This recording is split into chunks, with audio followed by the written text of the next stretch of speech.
beijinhos e beijinhos para Valongo. Beijinhos muito grandes e bom trabalho. Ora, agora vamos falar de um assunto que interessa não só aos mais novos, mas principalmente aos mais velhos, às famílias. É verdade, aos pais e aos avós. Vamos falar sobre um livro que se chama O Fim da Inocência e que pretende alertar para os perigos da internet na infância e na adolescência. Com o seu autor, Francisco Salgueiro, para quem pedimos um aplauso.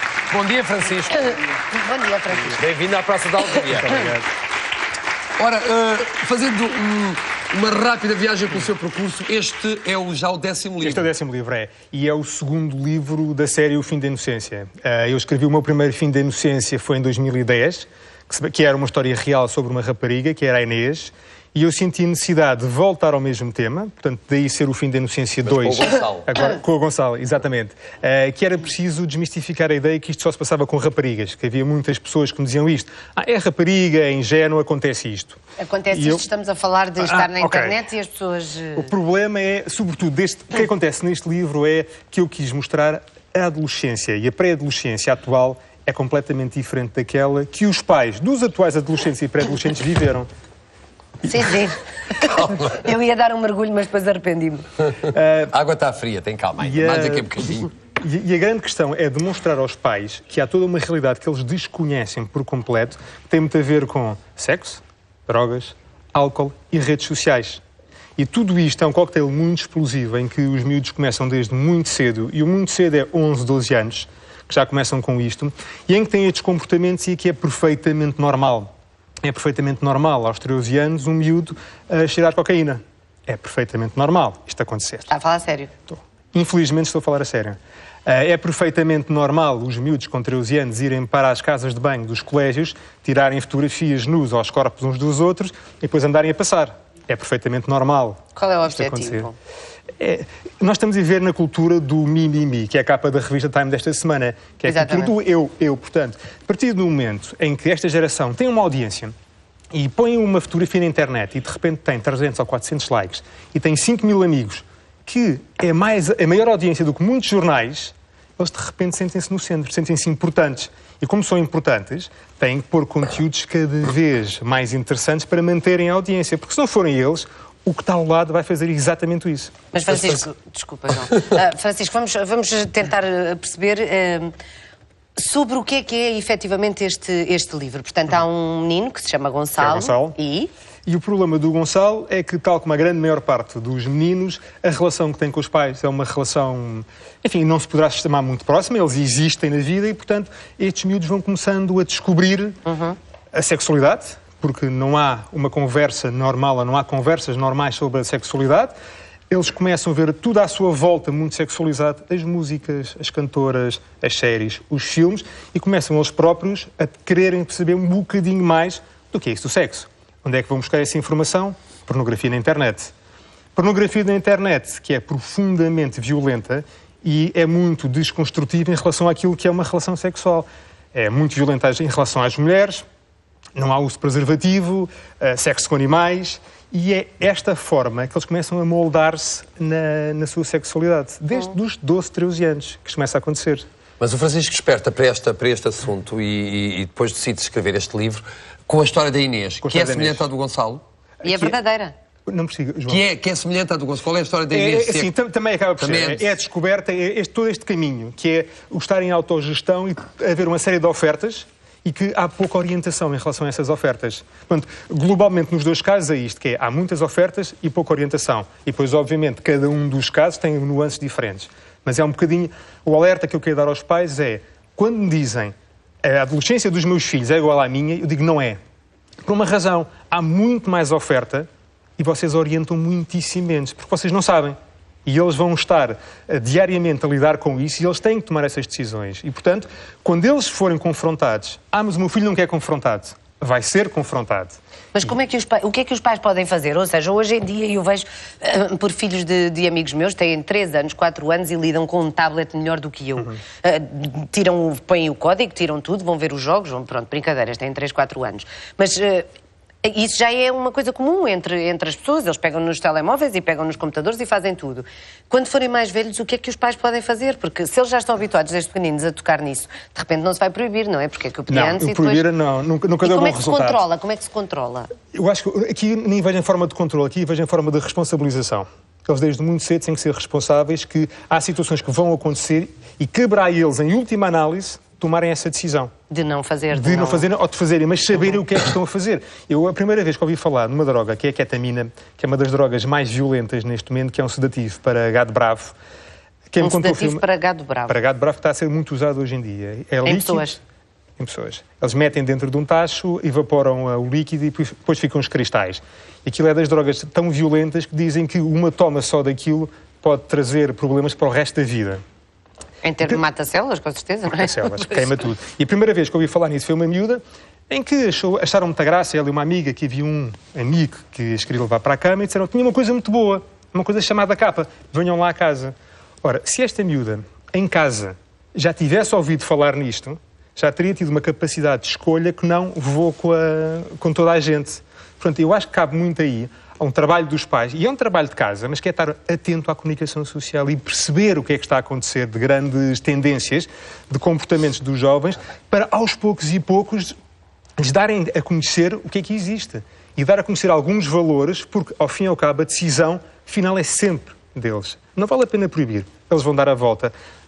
Eu compreendo que seja complicado a um pai começar a falar com um miúdo com 10, 11 anos de alguns assuntos, mas é a única forma, porque não vai ser aos 15, porque eles aos 15 já sabem muito bem o que querem e não deixam de querer. Ora, está aqui então o livro, O Fim da Inocência, do Francisco Salgueiro. O Francisco também costuma fazer palestras a propósito deste assunto. Exatamente. Mas, entretanto, vamos ter com o Hugo para ele mostrar o site e depois temos mais um convidado. Hugo. Miúdos seguros na internet. É miudosseguros.net, é o endereço do site www.miudosseguros.net e podem encontrar aqui, tem aqui vários itens, tem perguntas e respostas, tem, por exemplo, como proteger crianças e jovens destes riscos online. Vou só ler aqui o primeiro parágrafo. A segurança de crianças e adolescentes na net é hoje alvo da atenção de famílias, escolas e comunidades. Isto para não falar de governos locais e centrais, empresas do setor das tecnologias de informação, órgãos de comunicação social, etc. E depois tem perigos reais para crianças e jovens na utilização da internet e tem quais são os maiores perigos da utilização da internet? São os conteúdos impróprios, os contactos potenciais por parte de pessoas mal intencionadas e o comércio de práticas comerciais e publicitárias não éticas que, não distinguindo a informação da publicidade, podem enganar crianças e jovens, promover a recolha de informação que viola a sua privacidade e promover a venda direta a crianças, atirando-as a fazer compras não autorizadas. Depois fala de comportamentos irresponsáveis, de copyright. Tem outra pergunta que é: os programas de bloqueio e filtragem não resolvem? Tinham algumas dúvidas aos pais. Soluções para este dilema. Tem algumas dicas de alguém que possa conhecer, estimar e confiar. Tem algumas dicas de pessoas em quem se pode ou não confiar. E faço o convite para visitarem o site miudosseguros.net. Olha, Hugo, temos aqui o Tito Moraes, que é responsável exatamente por esse site e que nos vai explicar o que é que... Bom dia, antes de mais nada. Bom dia. O que é que o levou a construir um site com esta informação e ele é direcionado para quem? Para os pais, avós? Para pais e encarregados de educação, professores e educadores. E o site já tem 9 anos, 10. O projeto nasceu em 2003, porque eu trabalhei numa multinacional e estive envolvido num projeto na área da segurança da informação. Isto é em 2001. E apercebi-me que, enquanto nos outros países onde essa empresa tinha operações, e eram 18 da Europa, América Latina e Estados Unidos, havia muita informação sobre a segurança de crianças e jovens online, em língua portuguesa, quer em Portugal, quer no Brasil. Em 2001 não havia informação rigorosamente nenhuma, havia umas paginasitas, uma coisita ou outra. De maneira que em 2003, quando deixei de trabalhar para essa empresa, achei que, em vez de fazer como nós geralmente fazemos, não é? Ninguém faz nada, achei que eu tinha ali a oportunidade de eu fazer alguma coisa.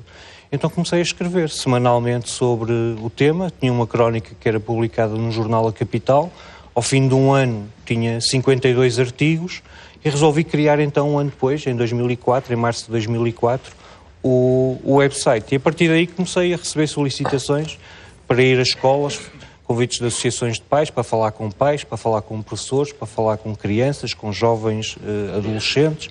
E hoje não só a página, o site que tem mais de 300 artigos exclusivamente dedicados a esta temática, tem uma newsletter associada que tem à volta de 11 mil assinantes e tem também uma página no Facebook onde diariamente publicamos informação e que vai já com 12 mil fãs, pessoas que nos acompanham. Mas já percebemos que os pais proibirem os filhos de navegar na internet não será o melhor caminho nem a melhor solução. Mas de que forma é que os pais se podem sentir seguros no sentido de deixar os filhos no computador, nos tablets, enfim, no quarto deles, e protegê-los destas solicitações?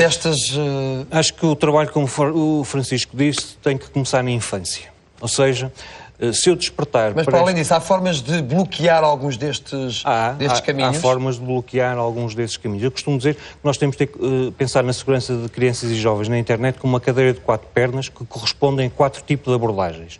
Se forem 3, aquilo nem se aguenta de pé. Se forem 2, vem ao chão. Se for só 1, é acidente certo. E essas 4 abordagens são regulamentares, educacionais, parentais e tecnológicas. E normalmente o problema é que as pessoas só encaram uma dessas abordagens. Portanto, que provavelmente vai falhar e no dia em que falhar não tem solução de recurso. Portanto, nós temos de ter backup, temos de ter redundância.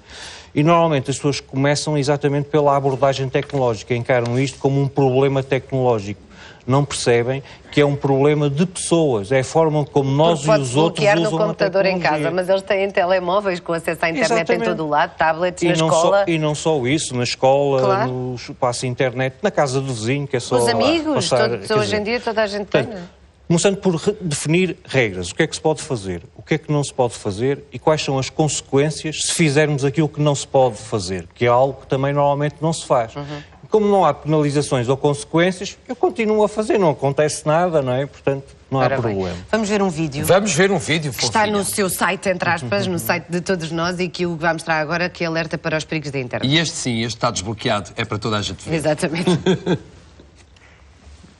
Diz o... Este é um vídeo interativo que é interessante. Porquê? Porque nós podemos escolher as várias etapas e podemos tomar decisões. Por exemplo, vou passar aqui o primeiro vídeo e vou falar ao mesmo tempo. Isto é uma miúda que recebe uma mensagem, diz, envia uma mensagem quente, digamos assim, uma mensagem erótica ou qualquer coisa. E agora aparece a pergunta, envias? E podemos responder sim ou não. Pá, vou escolher sim. E isto passa para outro vídeo. Ou seja, a miúda tira uma fotografia, envia para o rapaz que lhe pediu a fotografia.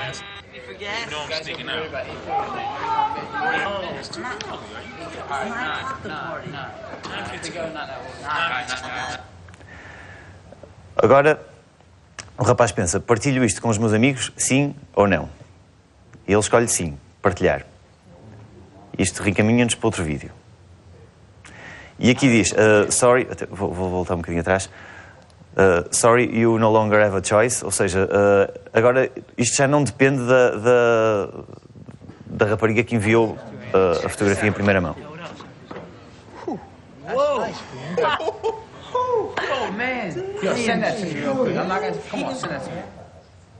Agora, o rapaz tem que decidir, passa aquilo para os amigos ou não. Eu vou escolher sim.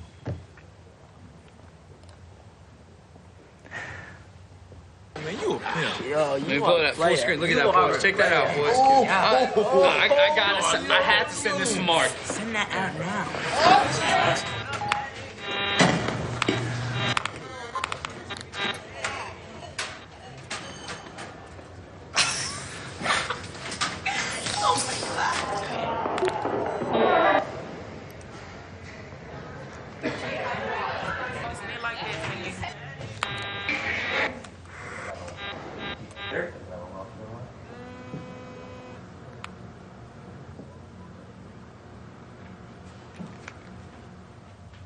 Ou seja, a partir deste momento já está fora de controle, a fotografia já passou para toda uma comunidade, incluindo para o irmão, para a família da miúda que tirou a fotografia. A mensagem final do vídeo é: não deixe que os outros decidam onde é que a sua imagem acaba, a sua fotografia. Isto chega a ser um bocadinho assustador. Olha, o assustador é pouco, mas a verdade é que estamos a falar de realidade, não estamos a falar de ficção, não é, Tito? Certo. Há uma coisa que é importante nós também termos a noção. Estes exemplos, e eu uso, por exemplo, situações, quando vou a escolas, relatos de situações que tenho com os meus filhos, que outros pais me contam, e essas situações servem para ilustrar determinados pontos. Nós não podemos pegar no universo da minha casa e extrapolar que isso é a amostra do universo geral. Portanto, temos que ter também a noção que o facto de nós lermos um caso dramático no jornal ou na televisão, não podemos criar a ideia que todas as crianças são assim, que todos os jovens adolescentes são assim. Porque essa é uma realidade naquele caso concreto que pode não ser válida extrapolando para o país. E aí há uma equipa que tem feito um trabalho excelente, que tem feito uma investigação extremamente abrangente, integrada num projeto europeu, que fala não só com os pais, mas também com os jovens e com as crianças, e que retrata, digamos, e que nos dá um retrato da situação da utilização da internet pelas crianças e pelos jovens em Portugal, e que é o projeto YouKids Online. E sim, dá-nos... É o projeto? YouKids Online. European Union Kids Online. Okay.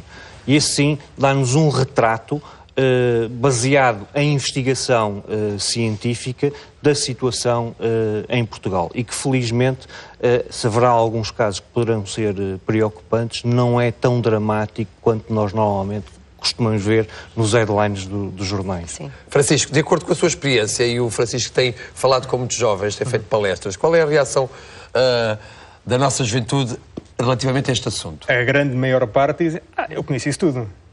Que é a oposta dos pais, que é, a sério, os miúdos, eu conheço, tenho amigos que fizeram coisas piores do que essas.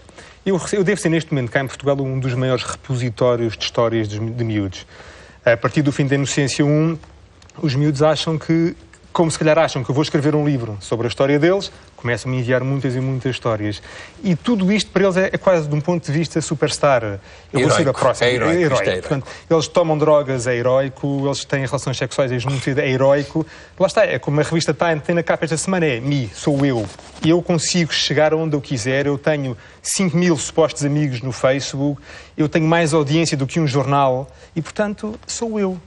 Tudo isto é giro, é um bocadinho assim, tudo isto é muito giro. Mas na altura que, há uns anos largos atrás, os pais começaram a assustar-se muito quando passámos a ter todos computador em casa, porque havia os chamados chats e, portanto, as pessoas entravam em salas online, não é? E, portanto, podiam falar com outras pessoas e pessoas mais velhas fazerem-se passar por mais novas, e era um perigo muito grande. Portanto, para além desses chats que continuam ativos, há toda uma outra forma de chegar aos mais novos. Mas, pelos vistos, não são só as pessoas mais velhas que são o grande perigo.